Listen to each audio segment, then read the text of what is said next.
lasting marang magic.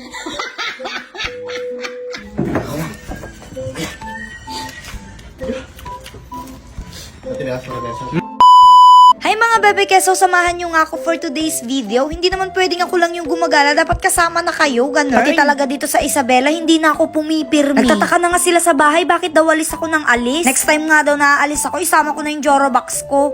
Huyang, ayun nyo naman mga family. Paano? Nabalitaan ko kasing may masarap na kainan dito sa Luna. Alam nyo naman, basta pagkain, ay, go na go ang first son. Siyempre, dito nga lang yan sa Wing Mac Wings. Diyos ko, nabubulol pa ako. Pagpasok mo nga dito ay sasalubungin ka nitong napakagandang painting dito. Diyos ko, One Piece ba naman ang pinay? Magsilabasan na dyan yung mga One Piece lover. Diyos ko, pumunta na kayo dito at magpa-picture. Kasama ko nga pala itong dalawang Bartek gang na tukmol dito dahil sila ang malakas kumain. At saka itong friend ko ay panlaban data at ibudaan. At dahil super enit nga naman talaga ng weather mga bebekes, ayan at nag-order na ako dito ng chocolate milk tea. In fairness, at napakabilis lang dumating ng order nyo dito. Kakabugin ka talaga ng bonggang-bongga. Dinaig mo pa ang mag-drive-thru talaga. Unti-unti na ngang nagsisidatingan yung mga order namin dito mga bebekes. Ayan, nag-order din kami dito ng french fries. Hindi pwedeng mawala iyan. Hinintay na nga lang namin dito na makadating lahat ng order mga bebekes bago kami magchibugan talaga. At wala pa ang ilang minuto mga bebekes, ayan, nagsinatingan na yung mga wings na order namin. Ay, na-excite na akong maglafang-lafang. Tignan nyo naman tong sinerve nila sa aming food mga bebekes. Diyos ko, pang dalawahang pamilya na ata to, nakakaloka. Buti na nga lang talaga at maluwag-luwag pa yung pantalong suot ko dito be. Ay, talaga namang mapapalaban tayo ng bonggalicious. Kasi tignan nyo naman to mga bebekes kung gaano kadami. Diyos ko, parang isang buwan ko na ata tong kakainin.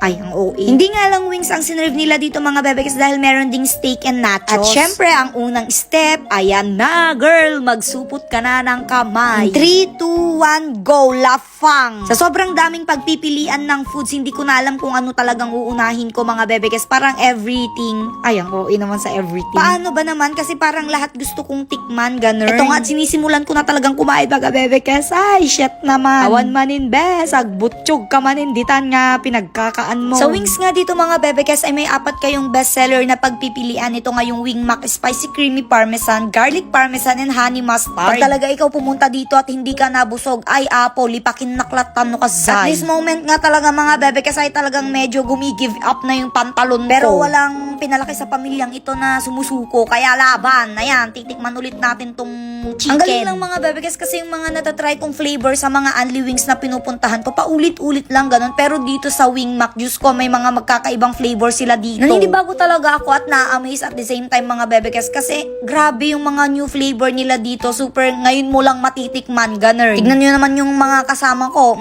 Ayan, number 1, pasukuna. Ito yung pangalawa, Diyos ko, talingit mo bro.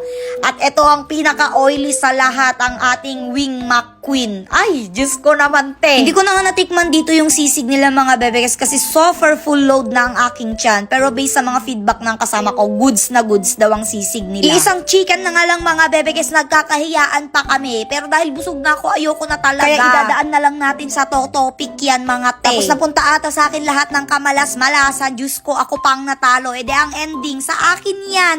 Hay nako naman, be. Puputok na yung bitones ng pantalon mo, lumalamon ka pa dyan. Ito nga at kinuhanan ko na rin ng video ang kanilang menu mga bebekes. Kaya kung gusto nyong mag-inquire or gusto nyong malaman yung mga presyo nila dito at yung mga food na ino-offer nila, kindly post the video na lang para ma-check nyo sila mga bebekes. Another information nga mga bebekes ay meron silang new branch. Dito lang yan located sa may Reyna Mercedes, malapit sa Meraki Garden. Bali ang unang branch nila mga bebekes ay sa Luna. Ayan, ipapakita ko nga pala dito yung kanilang FB page para makita nyo din ang location ng pinaka main branch nila. And dito naman sa Reyna Mercedes mga bebekes ay nandito sila sa may second floor. Pwede mo ang idala dito ang jowa mo, ang friends mo, or ang family mo para kumain. Super perfect dito. And another painting nga pala ng One Piece ang makikita nyo dito. Tinatawag ata tong red carpet. Charis! Red Hair Pirates daw ang tawag doon. Hindi kasi ako fan masyado, kaya hindi ko alam. And may good news nga din pala ako sa inyo. Ayan, imbis na 319 na lang yan, magiging 280 kapag na-follow nyo ang dalawang page nila. Kaya ano pang inaantay nyo, i-follow nyo na te. And syempre, this is Sir Mac, ang napaka-humble nating owner. Yes, promises. Ayan, at dahil nga meron tayong pa-take out galing kay Sir Mac, ayan, binigay ko kay Dada yung isang set ng flavor ng chicken.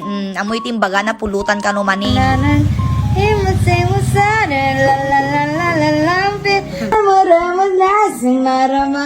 Magic.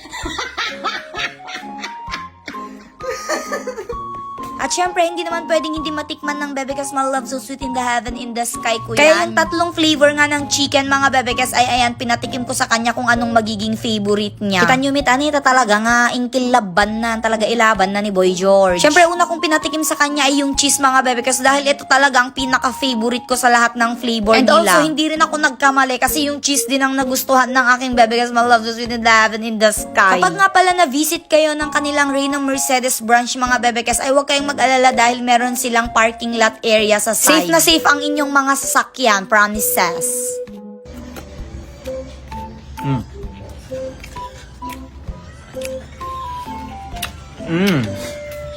Para ka nakasa sa inyo, ma.